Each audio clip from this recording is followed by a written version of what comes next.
হঠাৎ সকালে শুনি ডিবিসি জল ছেড়েছে। দেখুন গ্রামের কৃষকদের কত রিস্ক নিয়ে যেতে হয়। এইটা হচ্ছে আমাদের সকালে যাতায়াতের ব্যবস্থা।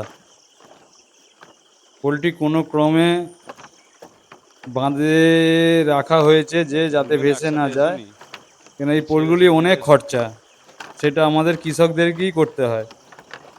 কৃষকরাই সব কিছু করবে, কৃষকদের খরচাতেই এই পোলগুলি করতে হয়।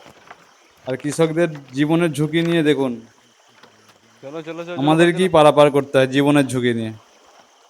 কত জীবনের ঝুঁকি নিয়ে এই পোল দিয়ে আমাদেরকে এখন পারাপার করতে হচ্ছে। ওদিকে অনেক ফসল আছে যেগুলি আমাদেরকে সঞ্চয় করে বাড়িতে আনার ব্যাপার আছে। না আনতে পারলে ফসল এবং পয়সা সবটাই নষ্ট।